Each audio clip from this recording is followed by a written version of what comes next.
Hello, everybody in Radio Land. Y'all are listening to Media Cyphers only on 89.1 WIDR or online at widerfm.org. As always, the following thoughts, views, and opinions are not necessarily those of 89.1 WIDR or Western Michigan University, no matter how dope or insightful they may turn out to be. So again, sorry, a little bit of a late start. Just it took me a little bit longer to set up today than usual. But I did want to, we'll kind of start, we'll just get right into it. The second half of the program, we're going to be pulling something from the archive. It is Black History Month, whether the federal government likes it or not. Really don't care much how they feel about it. Maybe talk a little bit about uncritical race theory in a minute. Um, I did want to start the show with there is one of the stories that we're going to talk about was Trump putting down an executive order to basically deport students on foreign visas who protested against the genocide in Gaza last year. And we are going to draw from a press release put out from Students for Justice in Palestine right here at Western Michigan University and their response to the executive order. This is put on their Instagram page on February 2nd. The Western Michigan University chapter of Students for Justice in Palestine firmly condemns the recent executive order that seeks to revoke student visas based on vague accusations of quote unquote Hamas sympathy. This policy is a blatant attack on Arab and Muslim students and all those who dare to speak out against Israel's genocide in Gaza. It is a weaponization of immigration law designed to silence dissent, intimidate activists, and strip students of their right to education. We will not allow our classmates, friends, and peers to be unjustly targeted, deported, or criminalized for standing on the side of justice. This executive order is an escalation of political repression, one that follows the long documented history of the U.S. government punishing those who challenge its imperialist agenda. It is McCarthyism reincarnated, and history has already proven the dangers of such repression. And they are encouraging folks to go to, there is a Board of Trustees meeting on Thursday, February 6th at 12 p.m., right here at the Student Center to demand protections for international students. Basically, they're demanding that WMU refuse to comply with federal targeting of students, provide legal and financial support for affected international students, and implement sanctuary policies to protect students from political persecution.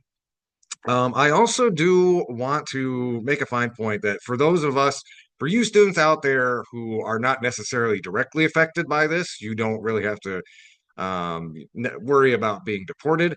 It is all the more important to speak up louder than ever for those who maybe, for personal safety reasons, need to fly under the radar. Um, there has been at least a winding down of the genocide in Gaza, but as we've reported in previous episodes since the beginning of the year, the Israeli government has really stepped up, kind of at the same time, the colonization of the West Bank, using a lot of the same tactics they were using in the Gaza genocide last year. So again, this is going to be a continuing problem, a continuing international crime. So for the students out there who are organizing against this or might be interested in organizing against this, it is very important, especially if you have the privilege to do so, to stand up and echo your dissent from the way the federal government is encouraging this colonial project in Palestine and our university's complicity, or maybe encourage the university not to be complicit in the war crimes that are currently taking place with, again, full permission from the current Trump administration. Um, I guess what the next thing I was really going to go into was talking about tariffs, but and particularly how the tariffs from Mexico and Canada were going to be affecting us here in Michigan. The latest, just in the last couple of days, is that those tariffs have been lifted, but I did want to talk about that just a little bit. And for those of you who don't know, and again, it's hard to keep track of kind of just the fire hose of news coming out of the Trump administration. He was going to impose tariffs on Canada and Mexico. Again, to a couple of our most integrated trade partners. Going to be tariffs at 25%, which again, as we've explained on the show, the way especially these tariffs are structured was largely going to be passed on to the consumer. Um, Mexico and Canada have come to quote unquote agreements with the Trump administration. Uh, Let me explain those though, because something really funny happened with this. Canada and Mexico, respectively, agreed to do things they had already agreed to under the previous administration. They're literally just so there was this thing about like we need your soldiers need to be up at the border. They'd already pledged 15,000 Mexican soldiers last year, and now Trump demanded 10,000. Similar with Canada, Trudeau literally just agreed to do things that they'd already agreed to. So I more or less bring that element of the story up because it's kind of interesting to look at the prism through which media is covering this. Right-wing outlets, Fox News, a lot of networks owned by Sinclair are parroting what the Trump administration. This is a big win for us. We bullied Mexico and Canada into doing what we want. Even some of the more legacy liberal media has been pointing out actually are they were already doing these things, and it's much akin to like how you kind of negotiate with like a child throwing a temper tantrum. Again, our president is, and I hate to spoil this for those of you. Our president is dumb. The current president is very dumb. And like, I mean, he's not a senile bag of neoliberal bones like Biden, but he's not a smart cookie, and they was basically placated by things that he and his team did not have the patience or wherewithal to research themselves, i.e., the actual trade policies that are already active. Or I don't know, maybe if he did, he just wanted to give himself an artificial public relations boost with his base. But I don't think I should really even try to give them that much credit. Um, that said, we got a mad king in charge with his vice president Elon Musk, troll in chief or whatever. So that is not to say something is going to happen in the next weeks or months that just makes him upset. Maybe the president of Mexico is going to say something that he finds insulting, and then the whole tariff thing will be back on. We will see, and then again, that comes to pass, we will report on what is actually going on. I will tell you a little bit about. There's this really good article from Bridge, Michigan, that kind of breaks down the implications of these proposed tariffs on the state of Michigan, and particularly would affect our auto, energy, and agricultural sectors and increase the cost of staples like groceries and gas. There's not going to be cheap eggs and gas, you dummy. No, please. I again, like I know a lot of people are roped in by that, and it's I know it's easy to say like uh, you know, uh, kind of insult people who were that gullible, but bad economic times do lead to desperation. And going back to the election, if you got one party who's just everything's fine, and nothing is going to change, and the other guy who maybe is completely lying out of his teeth, saying he's going to lower the price of eggs and gas, and whether he's going to do it or not, there's probably a lot of voters who have the calculus like, well, maybe he'll do it. Well, maybe he didn't, and he won't. And things are going to get more expensive. There are still a lot of artificial tariffs going on with China in particular, that is going to make the cost of a lot of consumer goods skyrocket.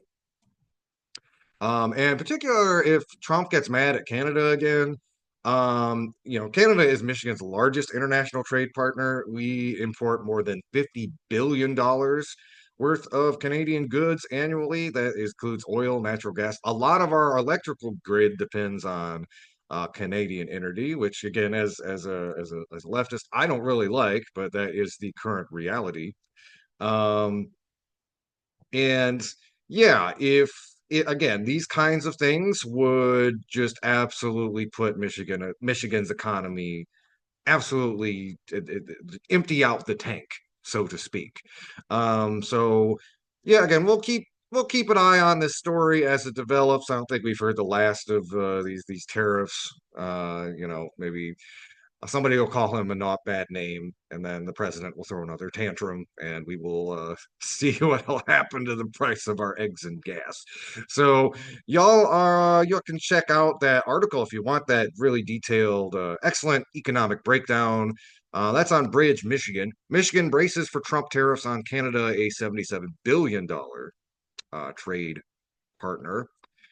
I wanted to talk a little bit too about some of the chaos that was going on at the federal level over the weekend. But um, I first wanted to, while we're still talking about local stuff, there's an article from LeftVoice, Tristan Taylor, talking to about our neighbors to the east that I think is a really good microcosm of like what's going on in American politics more broadly, and the way that there is just kind of this centrist capture of the opposition. There is no genuine opposition to this fascist moment, and we're just having these kind of just like outdated neoliberal politicians forced on us who don't really provide any sort of alternative rather than like a calmer descent into American collapse. So, this article is from Left Voice. None of Detroit's mayoral candidates represent an alternative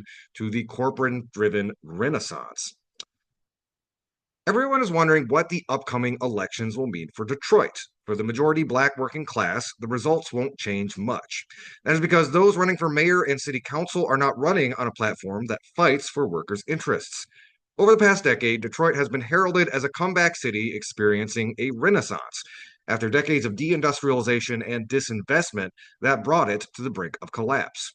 Detroit was hit hard by the 2008 financial crisis, with tens of thousands of people losing their homes. The foreclosures, caused in part by predatory lending, made the banks and people like Dan Gilbert super rich, while wiping out generational wealth for tens of thousands of black working class and middle class families. Detroit was supposedly saved by a federal bankruptcy, which slashed workers' pensions and gutted public services via privatization. This also had the effect of decimating public sector unions. In this context, Mike Dugan was elected mayor with a promise to quote unquote rebuild Detroit. By most accounts, the city is financially stable and has a balanced budget, yet the question remains whether this new renaissance has been one enjoyed by everyone. The last 10 years has seen a comeback by the city's corporations, who have received millions of dollars in abatements and other tax incentives. In return, Detroiters have gotten a few jobs at new businesses and factories, though nowhere near the number of jobs that once existed or at the same pay level. There are also more amenities to enjoy, but only if you are in the 11 strategic areas of the city that are deemed worthy of investment. These strategic areas have seen drastic demographic shifts.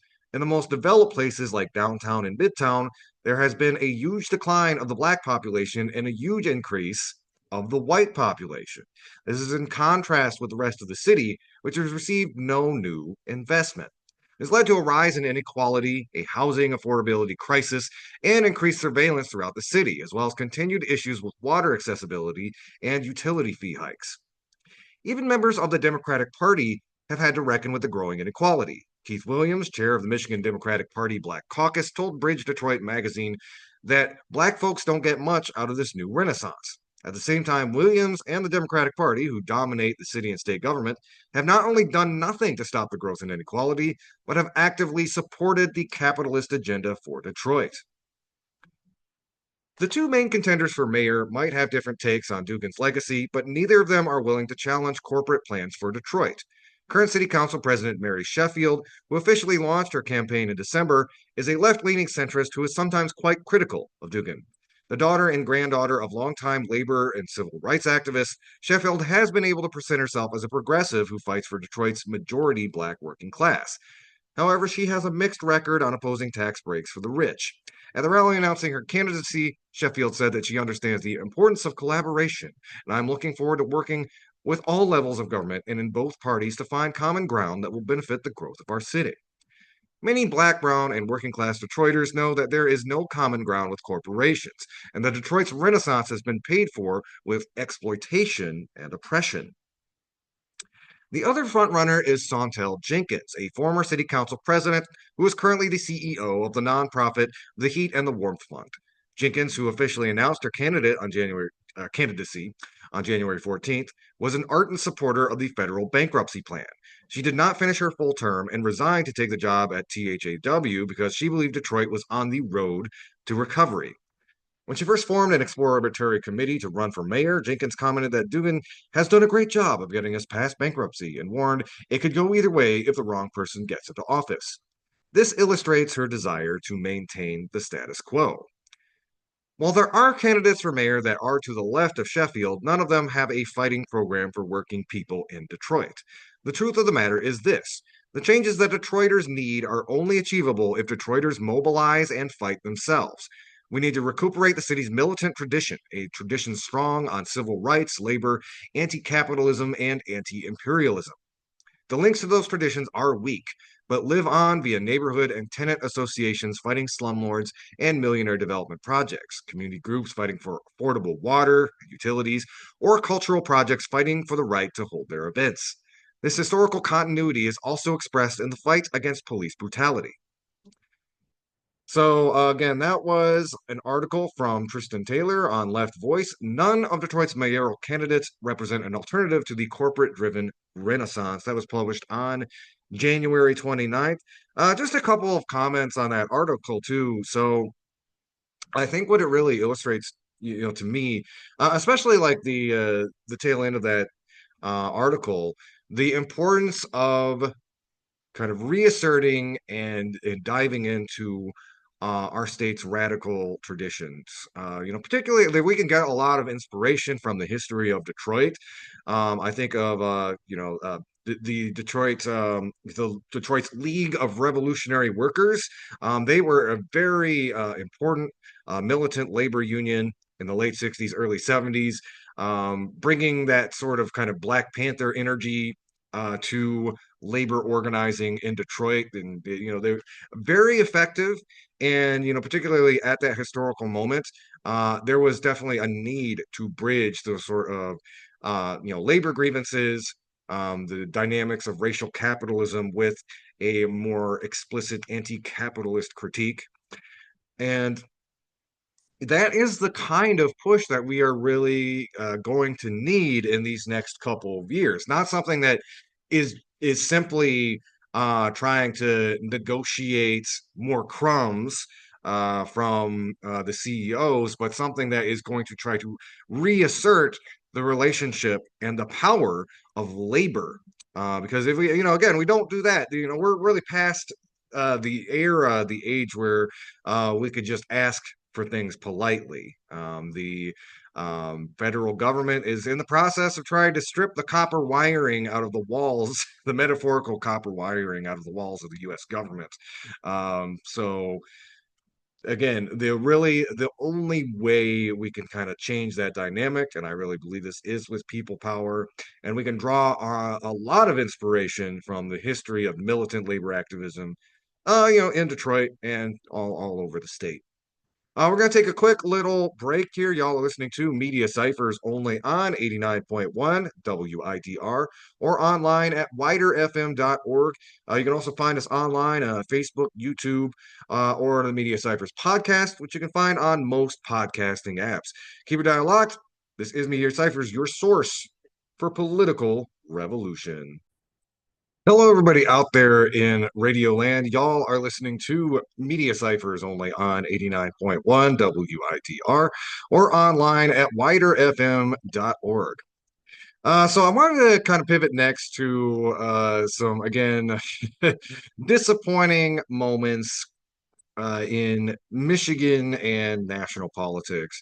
And we had a whole segment on last week's show about, oh, the Democrats are out to brunch. They aren't really putting up too much of an actual resistance to the Trump administration. At least nominally last time it was there was some symbolic resistance going on, but just a lot of capitulation and a lot of finger wagging to things that are above and beyond just the tradition, the norm. Well, they keep talking about the norms of U.S. politics, but I wanted to also mention how honestly, like in a lot of ways, and I saw this tweet that really caps it off. It's like, Democrats are going to take a hard, long look in the mirror based on what's going on, the results of the election, and they're going to ask themselves, how can we be more racist? Because like they again have a lot of them have been learning the opposite lessons, which is again, if you had an actual movement for a fighting movement for working people that acknowledges that people are fed up with the status quo, you might go somewhere. If you want to be the party of the status quo, you are going to get dog walked, uh, as happened in the previous election and every subsequent election when they try to run some neoliberal stand-in. Um, However, yeah, it's again just trying to emulate, I guess, what the Republicans are doing. Case in point, we had 12 Democrats vote for the Laken-Riley Act. What is the Laken-Riley Act, if you haven't heard? Well, it is a particularly egregious piece of anti-immigrant legislation that basically just does away with due process and habeas corpus. What Laken-Riley enables, it's based on again uh, a random crime against a student. I think it was Georgia University, a Georgia nursing student. Sorry, which is again not to downplay. It was an actual person who was killed, but their death has basically been used to weaponize the worst strain of xenophobic politics. I again will return to the refrain: undocumented folks in the United States commit less crimes than documented people. Less crime. Again, this empirical data here, and but what the Laken-Riley Act will do is basically just let the police and ICE just snatch whomever. Um, Basically, anybody, if a person is so much as accused of a crime, the police or ICE can basically pick that person up, round them up into a private detention camp, and send them out for deportation without a day in court or any semblance of due process. It is really just again expediting the fascist anti-immigrant regime, and there are 12 Democrats who voted for it, including Michigan's own Gary Peters and Alyssa Slotkin. I'm maybe slightly surprised about Gary Peters. If I were to guess, this all just comes down to really gross political calculations. Maybe they saw like the election results. And again, Gary Peters looked in the mirror and said, man, we really got wiped out in the last election. Time to get more racist. Alyssa Slotkin, again, we warned you. This is what happens when you make CIA people a senator. Like, I was not surprised by that at all. Um, Still, something that actually was pointed out. My wife pointed this out was kind of really symbolic of just like the absolute just canyon between what you know, there's been certain promises in the Democratic Party of listening to their progressive base or getting progressive people installed. And the reality, you had both John Ossoff and Raphael Warnock, Democratic senators from Georgia, vote for the Laken-Riley bill. And it's really astonishing because, it's just a few years ago, if you're a little too young to remember this, this was like one of the big things in, I think it was the last midterm elections. It was going to swing the Senate to Democratic control. And it was by a thread of a hair. And both of these people were seen as like, genuinely, I mean, John Ossoff maybe a little bit more in the center, but particularly Raphael Warnock seen as like a progressive black politician winning in Georgia. That was a really big deal. And now, Mr. Warnock is gonna vote to just, enable the federal government to basically just kidnap whoever they want if they're undocumented and throw them in jail and deport them, regardless if they actually committed a crime or if just some Karen pointed at them and said thief or made up, X, Y, or Z. I got to tell Mr. Warnock that is not a particularly godly thing to do. I think there's some pieces of the Bible that are very much against that. But it does like give an extra some extra salty disappointment into anybody that hoped that maybe the Democratic Party would do some actual reflection, try to be responsive to its base. In a similar story, Ken Martin is going to be the new DNC chair, who thinks that the Democratic Party should continue taking money from good billionaires. Oh, wow, are you a good witch or a bad witch? The whole problem with billionaires should not exist. Any billionaire is a bad billionaire. Maybe they're a little bit more liberal, more conservative, but I think as recent events can attest to, these billionaires will flip flop on a whim. You can't depend on these people to have like moral compunctions to liberalism or any sort of loyalty. Mark Zuckerberg was all about neoliberalism until 2 months ago when he decided to become a right wing Jim bro. So, Elon Musk also, who is now the Nazi 4chan guy at the head of the government, also used to be a more kind of classical liberal billionaire. Putting your chips on these people who, again, they have their loyalty is to class. It is not to ideology or to party. So, I mean, that's the big structural thing. We've also seen, again, I'll point to Mr. Bernard Sanders, who was able to raise more money than any candidate in history. He did it all through small dollar donations. There is a model to actually, get a lot of money to run these campaigns. Democratic Party refuses because they are owned by the donor class. Oh, and also Ken Martin is also a flaming Zionist who very much supportive of people getting deported for supporting Hamas, quote unquote Hamas or whatever. So yeah, that's the state of the Democratic Party, who also went out of their way. I want to point out Tulsi Gabbard. We're doing Tulsi Gabbard's hearing. Now, there's a lot of things that you could critique Tulsi Gabbard on, but something that the Democratic politicians hammered away on again and again. Will you say that Edward Snowden was a traitor? Edward Snowden was a traitor. Will you agree that Edward Snowden was a traitor? And she kind of dodged around the question, but this is like the most infuriating thing is these people are supposed to be quote unquote the opposition party when we've got some literal like casino fascism at the door. And where do they pivot to? Throwing mud on Edward Snowden, who look, spoiler alert, Edward Snowden was a hero.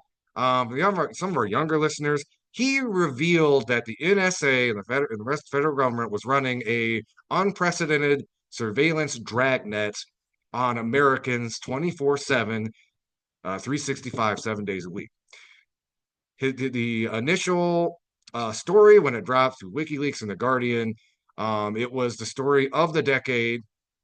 It showed that America was basically turning into an overt surveillance state. And I mean, it still is. They didn't like, oh, okay, we won't do it again. But again, they were pulling, huge government resources to record and transcribe every American citizen's phone call. Edward Snowden is a hero. He's not a traitor. He's a hero. He blew the whistle on one of the worst abuses of government power in the history of the United States, which is probably still ongoing to this day.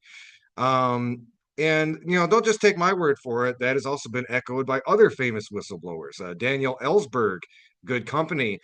He is the man who leaked the Pentagon Papers, which is often credited with ending the Vietnam War. Um, Ellsberg gives a lot of similar praise to Edward Snowden as being kind of the Daniel Ellsberg of his time. Um, so, and again, the Democratic Party, which is just kind of sitting on their hands while, as I mentioned, a Nazi 4chan troll is trying to take over the payment system under which the federal government functions. It's like, I will say to some folks, I did see at least like Elizabeth Warren came out and made a pretty palpable statement. It's like we need to start doing things. We need to use every tool in our toolbox. And I mean, I'd like to actually see them start using the tools in the toolbox. There's a lot of things that even a minority party can do to obstruct and throw some monkey wrenches in the works. And basically, what's coming down from the leadership of the Democratic Party is like, oh, we're gonna pick our battles. We're gonna be selective. It's like, well, which battle? Like, is like again is the world's richest man trying to take over the bank account of the U.S. government? Is that not sufficient? Is that uh, again trying to take every and I'll get into that in just a second here, but yeah, yeah, we've had guests on our program who have argued the point that like we should really get into the party, take it over, etc. This is something I believed, fairly recently myself, 2016 through maybe like 2018, 19. No, more like 18. But how do you change a party that like in the face of insane clown fascism is doubling down on all the things that made them lose the last election and is doubling down on all the pathologies that will just make them perpetual losers. This party is just going to be running clones of Joe Biden and Pete Buttigieg until the literally the end of time. Like we'll be living in like Mad Max the Road stuff, and you will get an email in your inbox. Can you please donate $5 to the Democratic Party so we can run a free and fair election against Overlord Hitler Zerg or whatever. Um, but yeah, that's where we're at, and that's why really like I've been just saying it since this year started, and I'm going to continue saying people power is really the only way out of this, folks. So I'm going to take a quick little break. We're gonna talk a little bit more about Elon Musk and his little platoon of gremlins that just got into the federal treasury, and then we're gonna pivot and kind of spend our second hour talking about some local Black history. Y'all listening to Media Cyphers only on 89.1 WIDR or online at widerfm.org, your source for political revolution. Hello, everyone. We are back. Y'all are listening to Media Cyphers only on 89.1 WIDR or online at widerfm.org. So you may have heard over the weekend that Elon Musk and a crack team of like about like half dozen 19 to 24-year-olds who literally they pretty much look like the kind of people who go on and say disgusting things to you on your Facebook posts and stuff. He basically let loose a little cadre of gremlins to try to muck about in the Treasury payment system over the weekend. And I there was a lot. It was pretty chaotic, but like he was literally locking out federal employees while basically downloading millions of gigabytes of like private, personal government data about all of us. This isn't just like the capital G government. We're talking like social security numbers, funding for things that we all know and use, like Social Security, Meals on Wheels, etc. This is Lindsay Owens talking about the implications on Democracy Now, who is executive director of the Groundwork Collective. And what they had to say was this. So for most Americans, this is the first time that they've ever heard of the Treasury payment system. is effectively the piece of the federal government that cuts the checks, and they cut a lot of checks. This is $6 trillion a year. Money that goes to individuals as Social Security payments for seniors, money that goes for organizations like Meals on Wheels to deliver lunches, foreign aid, as well as the funding that the government sets aside for key programs, paying its debts, making sure that we don't breach the debt ceiling and default on our obligations. So it's really unprecedented that Elon Musk has grabbed controls of the keys of $6 trillion in payments infrastructure. There are a few reasons this could be happening. As your viewers know, last week President Trump tried to end federal spending, to stop federal payments altogether. This was so outrageous and in violation of the Constitution that the courts intervened and said that he couldn't do that. What may be happening here is that Musk may be doing an end run around the courts, going straight to the source so that he can continue to stop those payments that the courts said needed to keep staying online. The second thing that might be happening here is this could be just a good old-fashioned cyber attack. Elon Musk could be interested in the social security numbers, the tax ID numbers of tens of millions of Americans. We know that he has partnered with Visa and is considering spinning out a payment system of its own. We may have here is Elon Musk's attempt to get the private information for his own financial gain. The other thing that's incredibly worrying here is $6 trillion in spending is not just a lot of money, it's macroeconomically significant amount of money. If Elon Musk starts tinkering with the code, the underlying technology that makes sure these payments go out seamlessly and effectively, he could inadvertently or on purpose bring the macro economy to a halt. It is incredibly concerning seizure of government infrastructure, but is also an economically significant moment in the country. Also wanted to point out there is kind of forwarded this from one of our folks on Instagram. But basically, something that is quoted from New York Magazine. There are a number of disturbing elements about this, but perhaps the most fundamental is that Elon Musk is not a federal employee, nor has he been appointed by the president, nor approved by the Senate to have any leadership role in the government. The quote unquote Department of Government Efficiency, announced by Trump in a January 20th executive order, is not truly any sort of government department or agency, or even the executive order uses quotes in the title. It's perfectly fine to have a marketing gimmick like this, but Doge does not have power over established government agencies, and Musk has no role in government. It does not matter that he's an ally of the president. Musk is a private citizen taking control of established government offices. That is not efficiency. That is a coup. And going on, there was a little bit more to this too. Kind of talking about. Oh, sorry, I got a little ahead of myself. Let's see here. But yeah, just basically talking about how, like, again, this is pretty wonky that, again, the world's richest man, who was not just a couple short weeks ago doing Nazi salutes, now has all of our information. Hooray! Isn't that great? Um, Anyway, with that, we're going to take another quick break. We will be right back. Y'all are listening to Media Cyphers only on 89.1 WIDR or online at widerfm.org, your source for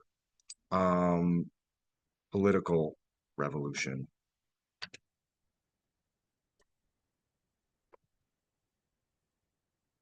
Hello, everybody out there in radio land. We are back. This is Media Cyphers only on 89.1 WIDR or online at widerfm.org. Joined now by my co-host Lawrence. Lawrence, how are you doing today?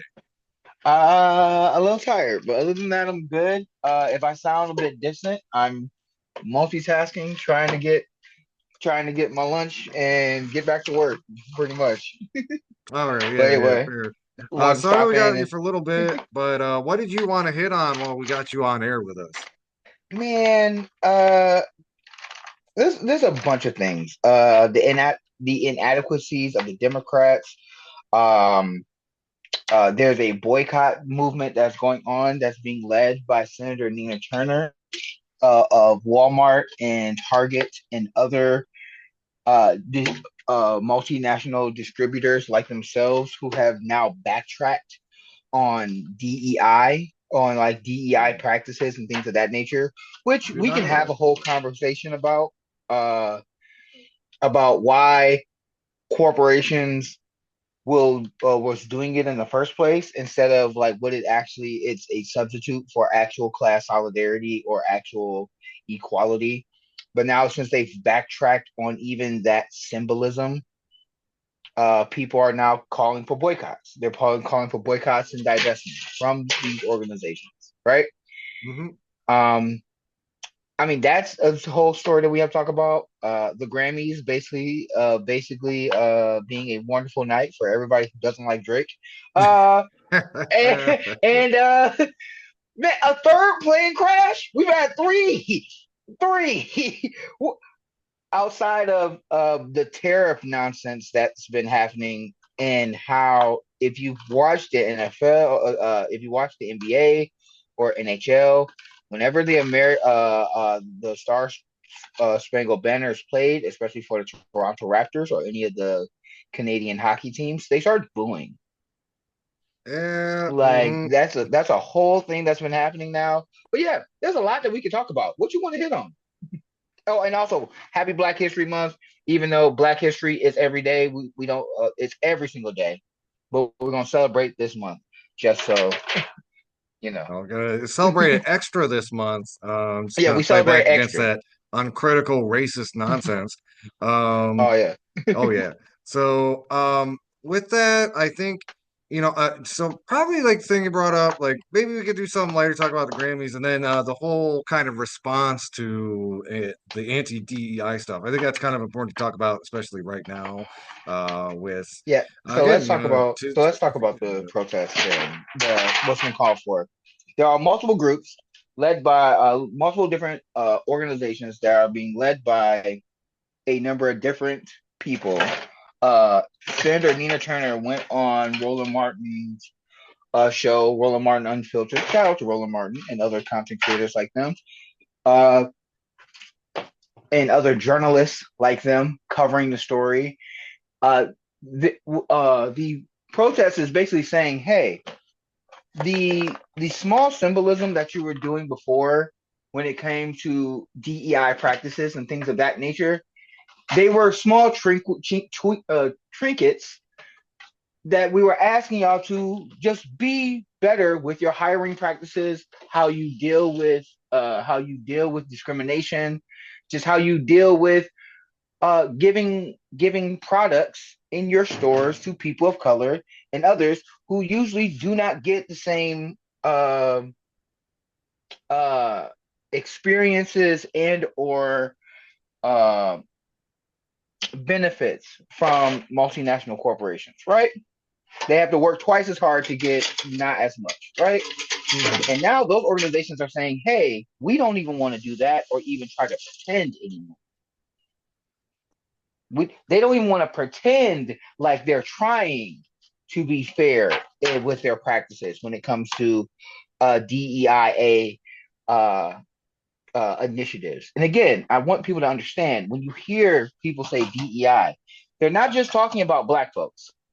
That also means LGBT folks. That means able-bodied people. That means brown folks. That also means undocumented immigrants. No matter what you look like, they're talking about Asian folks as well. They're talking about anybody that's not Anglo-Saxon white There, or male. let's not forget there was a kind of this there was a bunch of brouhaha from conservative women on Twitter. It's like apparently DEI includes them as well, and they were trying to entreat Daddy Trump. It's like, oh no, you didn't mean us. And I so Oh yeah. speak to the manager, I guess. Oh yeah, speaking to the manager, and this is the leverage eat your face party. Yeah, they're coming to eat your face. We tried to tell you that they're coming to eat your face, and some of y'all still chose to vote for him anyway. So, Target, no pun intended, is the main target of this boycott because they are a distributor that is in a lot of black and brown neighborhoods, but the things that you can get from there, you can get other places that's not Target or Walmart or Myers, right? And it's difficult. I know because I love Target. I love Myers. I like going to those places. I don't go to Walmart as much, but if they're saying that they don't need to be fair in their hiring practices or dealing with discrimination or dealing with people of color, then we don't need to deal with them when it comes to giving out our money. We can find other avenues. Now, there has been some backlash and there has been some pushback by some people about boycotting those organizations and how that organization does have a lot of people of color's products, like black owned businesses that they are helping or they have a business plan with or a loan with and things of that nature that they sell some of their products. So not buying from Target will hurt them. I want to dispel that notion now. It goes against the fundamental practices of a protest to say, hey, we're going to protest this store unless we're going to go in there and buy something that's by a black owned creator. For one, the business deal that's between that black owned creator and Target has nothing to do with how Target deals with its customers or its employees.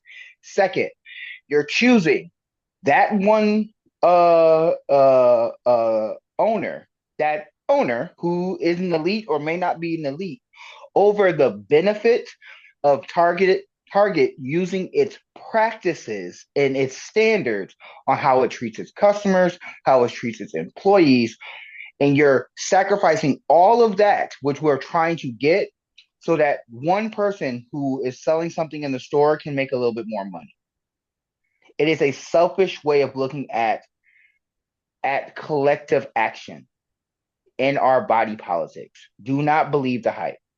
The reason why we are targeting Target and other stores that are canceling their DEIA practices is because we're telling them with our dollars, if you don't want to treat us fairly through your hiring practices, through how you treat your customers, or actually caring about diversity, equity, and inclusion in all of its forms, then you don't need our money.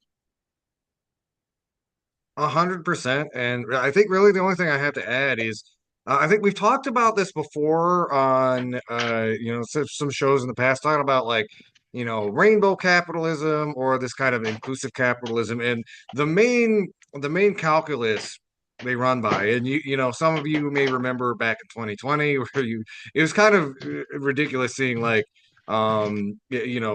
corporations like Nike and Target and all that stuff doing like this fake, like, like, oh, we stand for Black Lives. And it's not because these like corporations have any sort of morality or like actual dedication towards these ideas. It's because they are it's fundamentally the bottom line. They saw the way the wind was blowing. They saw that most of their customer base, vast majority of their customer base, was going in this political direction, and that is how they marketed. Now, here's the interesting thing: that base, they haven't the actual base, the consumer base of the United States is still as ideologically progressive as it was. But now we have the minority party in power that is trying to penalize companies that want to pretend to care about this issue. So their new calculus is if I don't want to be financially punished by the fascist jack-o'-lantern, then I need to get rid of my DEI hiring and initiative practices. Even though, again, that is opposite of what where the actual consumer base is at. So I think it's going to be really interesting, especially thinking about this boycott, where that goes, because as far as actual like the working class and our spending dollars, ideologically, most people do not align with Trump and the project of his fascist gremlins. So it'll be interesting to see if this boycott gains steam and if it maybe causes some of these corporations to think twice about where they're falling on this issue. Yeah. Again, we will put interview with Senator Nina Turner in the doobly doo below when we post this video. I already shared it in the group chat. And so yeah, y'all can watch it and see about this is when we talk about collective action. We talked about being an activist. It being an activist and doing collective action isn't is not just walking or marching or protesting by marching down the street. It could be something as simple as, hey, I don't shop there. I don't shop there. Buy something online. Hey, if there's a black creator that sells their products in Target, instead of going to Target, I'm gonna go get it online. I'm gonna have it mailed to my house, right? I'm gonna see if I can buy it direct from them in on their website, right? Mhm. There are other ways that you can get these products or you can get these things without shopping at these stores that don't care about us, that do not actually care about us. And They we care have about to black money. remember They that. don't care about black lives. Oh yeah. Yeah, yeah. Hmm. Yeah. They're not like us. Okay. They're not Hmm. like us. Okay. And we need to remember that moving forward. Because like I said before, politicians, multinational corporations, they care about power and paper. If you don't have a lot of political power to affect their bottom line, they care about paper because that also affects their bottom line. So we have to be able to move and do action in a uh in a uh in a strategic manner. But yeah, Yeah, that was absolutely. the main story I wanted to talk about. I mean, outside of them tariffs, man. Yeah.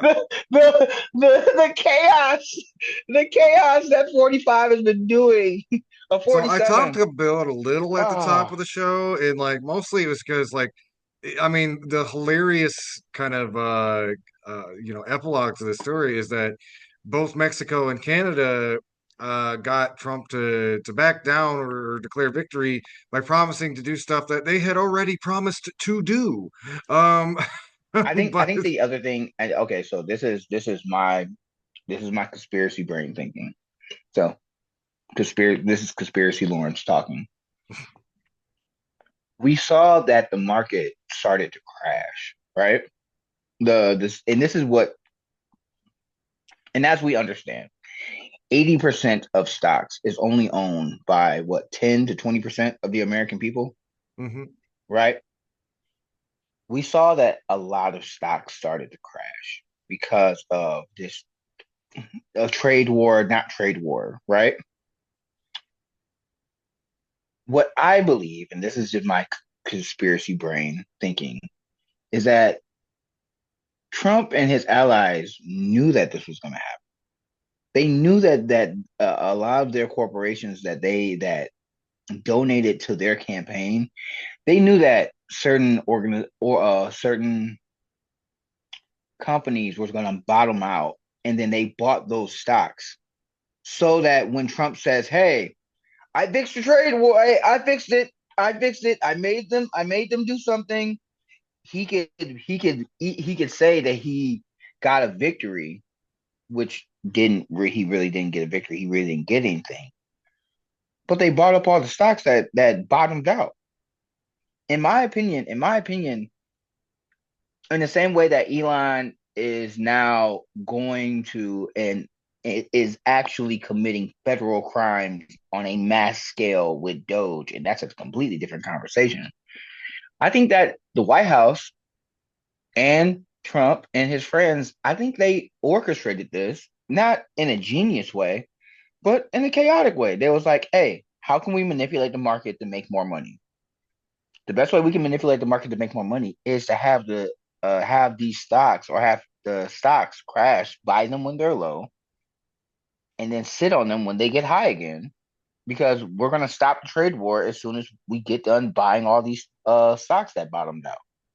That's just my conspiracy brain thinking. I mean, in effect, that is I mean, that's literally what happens when things like these occur. And yeah, like we said, like I've compared the Trump administration a lot to like people like ripping the copper wiring out of the U.S. government on their way out, and like that does go again to that kind of like just profit-seeking hyper-capitalist playbook when you're less interested in maintaining empire than you are in using the U.S. government as a tool of personal enrichment, which again is really, Trump and his cronies like top priority above all else. Oh, absolutely. We are going the next 2 years to 4 years, we're going to see the largest redistribution of wealth to the top that we have ever seen. This is the big American robbery. And Mhm. and you saw it with Elon. Elon, okay. History books, if we have a future, history is going to judge this era with the most what the WTF was y'all thinking, letting this South African man who does not care about our rules and regulations to go into the the Fed and basically say, hey, those all the things that we've done for the last over 400 years, 400 plus years. You know how Congress and the Senate votes on the bill, and then the president signs off on it, and the money should be allocated, and you cannot take those funds away. Yeah, those line item vetoes of the president just signing off on stuff that he doesn't agree with, that's not a thing. That's illegal. And the fact that they're like, yeah, the Treasury is just not going to pay the things that they said that they're going to pay. That's the precedent. That's the precedent that we want to set here. That's the precedent that that 47 and the judges of the Supreme Court want to do, because outside of Social Security, Medicaid, Medicare, Meals on Wheels, funding for cancer and AIDS research, funding for veterans, all those things, they can just say, yeah, we don't care about it. Funding for environmental disasters, yeah, we don't care about it. We saw what happened in 2018 when the president cut the funding to the pandemic response team. And we all remember what happened when the response team that was supposed to respond to the pandemic that we ended up going into in 2020, we wasn't prepared because they fired and cut the funding to those programs. Mm-hmm. So, lead in your water, lead in your pipes, deregulation when it came to, we saw what happened when it came to the deregulation of trains, East Palestine, right? We saw what happened when they started wanting to deregulate, where they wanted to have more people and more flights coming in and out of airports, but they have less people doing the air traffic control stuff. And we've had 3 accidents now. You see what happens when you deregulate and you try to get the least amount of people to do the most amount of work. And now you have a person who's like, hey, the funding that's supposed to be going to all of those organizations, now we're just going to cut it because we feel like it. That Mm-hmm. dude should be under the prison. He shouldn't just be in prison. He should be under the prison. You know where Hannibal Lecter was? He needs to be under that, because the amount of people who are going to die because of the lack of funding that because of the funding that did not come because of Elon Musk shenanigans with Doge is going to be mind blowing. Mm-hmm. Absolutely. And I was saying earlier, like it's like I think it was like Chuck Schumer or something tweeted, it's like somebody has to do something. It's like you're the somebody. It's like who are you? I'm sorry. Is there like some government hall monitor we don't know about? Like Bruh, yeah. the Democratic Party, the establishment of the Democratic Party is so woefully unprepared for this moment. It it bothers me on a fundamental level that they have met this moment with more gradualism. If you cannot, okay, one of the things that President 47 did with his executive orders was cutting funding to law enforcement to go after sex offenders, especially child sex offenders. That was one of the things that was in his executive orders. He Well, cut I'm not gonna funding. lie, He knowing cut, he has some Epstein frequent flyer miles, that one's maybe not surprising. but that, No, sorry. but, but MAGA. No, no. But that's my point. I'm glad you said that because he released the JFK files, he released the MLK files, he didn't release the Epstein files, right? Yeah. He must have But just but forgot, so but just it slipped my mind. if you're MAGA, if you are a Republican, if you've been MAGA for the last 8 years, I've heard y'all talk about Hillary Clinton having a child sex ring in a pizza parlor. I've heard y'all talk about how we have to protect children from drag time story hour. We have to protect children from trans people, that all these people are groomers and pedophiles. The president that you voted for cut funding to law enforcement to go after pedophiles, like international pedophiles, international sex offenders. He cut funding to that. That was one of the many heinous things he's done with his executive orders. Like there's a whole list of them that we can go through. Cutting Meals on Wheels, cutting funding for housing assistance, cutting funding for Medicaid, Medicare, food stamps. There were so many people who were making videos crying online talking about how they're not going to be able to eat this week or feed their kids because funding was frozen. And y'all voted for this. That's what Mm, y'all wanted. yep.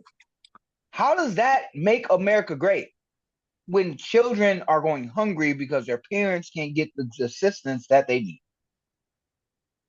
How is that making America great when people will be getting evicted because they did not get the housing assistance that they need? Like I need people to remember this moment. Remember this chaos that you're seeing. Because again, a lot of this is all distraction, distraction, distraction. Because the tax cuts bills, the tax bill that the Republicans are going to push through is going to be extraordinary.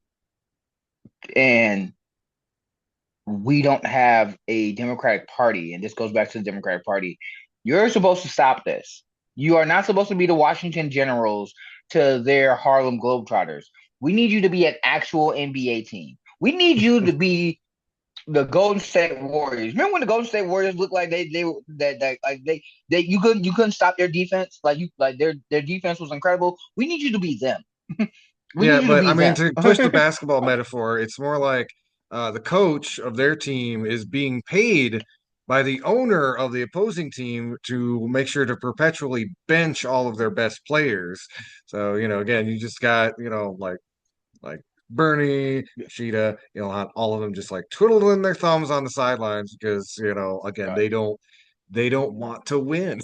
The It's fact just that the fact that AOC would have been over the Ways and Means Committee and the Democratic Party chose to give that seat to a 70-something-year-old man with throat cancer. So a And why, person folks? Why, ladies and gentlemen, did they give him this? So, well, I've never run a committee and I wanted to. I thought it would be fun. it was That's yeah, he that's he literally the literally reason. said he literally said, and this is no verbatim, this is no joke and no verbatim. He literally said that it was his turn to run the committee. It was his And turn. Oh God. and like a child waiting for the swing on the playground. This man said that it was his turn to run the Ways and Means Committee when the fascist that's in power is making sure that elders don't get their social security, that they're going to cut people again. I need everyone when we hear you say when someone tells you who they are, believe them because he told you who he was. And a lot of y'all said, all right, yeah, no, man, that's cool. And now he's going to rob you. But the Democratic The Party, leopards like are not if going to come for my face. Oh, will it? Oh, won't they right. now? Well, Oh no, no, oh a no, no. lot of people are Also, a lot of people effed around. They're finding out now. That's man, yeah. the fact that the fact that he's sending undocumented folks to Gitmo as a way to stage them to go before they are taken to other places, that should put chills down your spine. Yeah, it's really insidious, and like I know I was talking about this with my wife, and like like the only reason you would do that is to have somewhere that, again, because I mean, as we've seen before, America, like a lot of Americans get really up in arms about seeing this kind of concentration camps on U.S. soil. So do it out of sight, out of mind, and as just like just an extra thumb in the eye, do it at a country that you've been sanctioning for the better part of 50 years because they have an economic model of society that you don't like, or is in opposition to capital. Um, but yeah, no, it's frightening stuff. We also have like Elon Musk just casually dropping on Twitter that oh, we're just going to start sending prisoners to Salvador because we can pay them to house prisoners at a fraction of the cost. That's just, I mean, I granted, don't. I mean, brother, yeah, we're living in unprecedented, scary times. It's not even close. We're living in. Also, correct me if I'm wrong. Didn't Elon go to Germany and like hobnob with the alt right in Germany recently? Yep, he's been pushing the AFD, which is basically like this far right neo-Nazi party in Germany. There's actually a really big story about they're trying to normalize them in the German parliament, which is I don't even know how that works because like Germany has some of the strictest anti-obscenity laws in the world, specifically about fascist organizations. I mean, they've couched a lot of their stuff in like you know dog whistles and stuff so they can avoid actually doing a Zig Heil, but like thousands and thousands of people were out marching in the streets in Germany to try to stop that from happening because again like I mean, yeah, Germans should know better than most, like what like fascism looks like, and yeah, that's Elon is trying to do the same thing over there that he did here, which is to prop up a government that is palatable to his social and economic agenda, which is like again just bonkers casino capitalism paired with the type of like retrograde social fascism that he has kind of made his whole personality over the last couple of years. Yeah, bro. It is. Yeah, that's what I don't. I can't even add anything to that, man. Yeah. And I was saying this a lot at home. Just like if I could tell myself 10 years ago, it's like, do you know what's going to be happening in 2025? I'm like, no, no, future Andy, what is? It's like, well, your hairline's going to recede a little bit, but also, the the U.S. government, You just got to cut it off, yeah, man. You just got to yeah, cut it yeah, off, bro. the You got to go U.S. to a low fade. government is going to be taken over by an evil game show host and his best friend who is a 4chan, like a right wing 4chan troll, who's also the world's richest man. What a Man, fun future for all of us. Oh man, hey, at least we got the Grammys and that's true. everybody in the music industry saying, giving Drake the "You're Not Like Us." Yeah. Yeah. Also, shout out to Chapel Roan, who's demanding fair wages and health care benefits for the Yes. real working people in the music industry. But also, Um, yeah, that um, was pretty great seeing that took like best hip hop single, right? The oh, dog. Kendrick took um.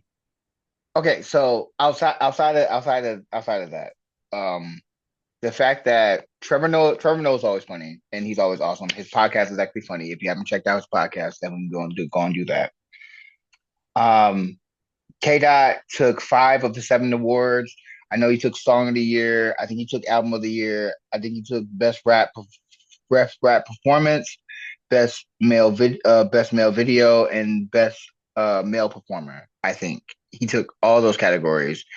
The thing that made it diabolical, outside of Dr. Dre high-fiving the CEO of UMG, the company that outside of watching that, well, even with Dr. Dre and all of his problematic history, but seeing Dr. Dre high five the CEO of UMG when Not Like Us won, I think it was Song of the Year or Album of the Year, and I noticed because I was watching it, I noticed that they never played that part of the song, the A minor part, until it came to Song of the Year.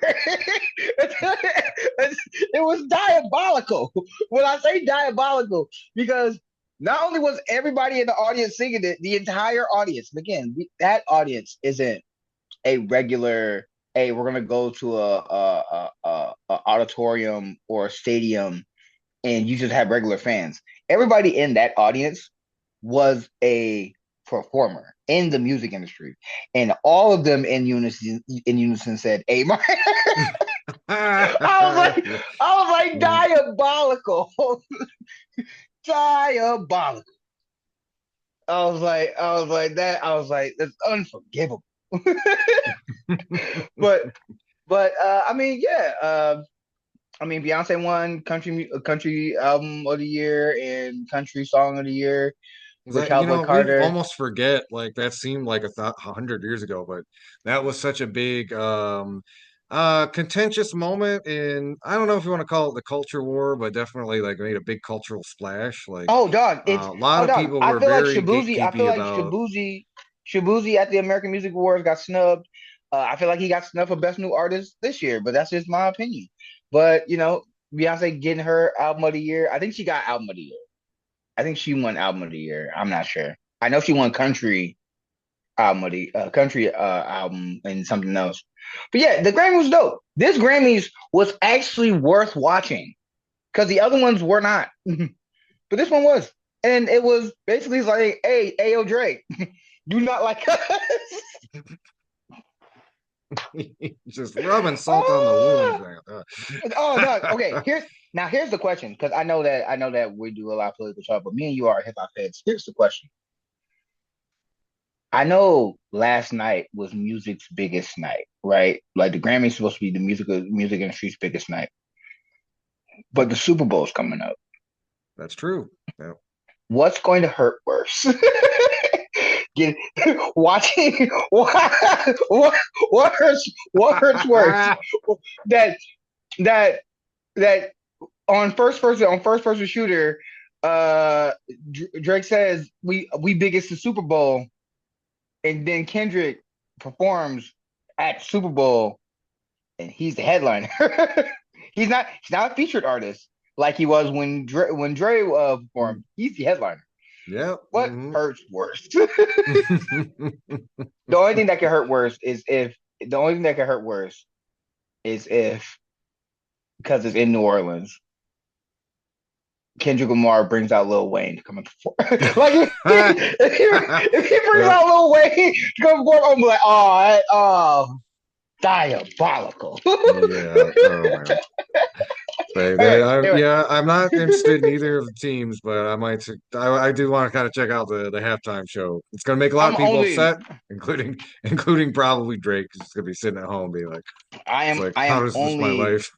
dog, I am only watching it for the Super Bowl. I mean, dog, the Detroit Lions. The Lions should have been in the finals. Should have been at the Super Bowl. See, But yeah, if that's a we different had conversation. fascism and the Lions finally going to the Super Bowl, that might make the year just a bit easier to swallow. But like, no, there's no No. treats for Michigan. Just it's tariffs on Canada the next time Trump gets upset at Oh them, and no Super Bowl. man, I don't. Okay, I actually really gotta go. But the thing that I saw that was crazy, and maybe this is an outlier. The Toronto Raptors played recently. They booed when they played the American anthem. Yeah, yeah. They booed, and also during the hockey games, they've been booing the American anthem.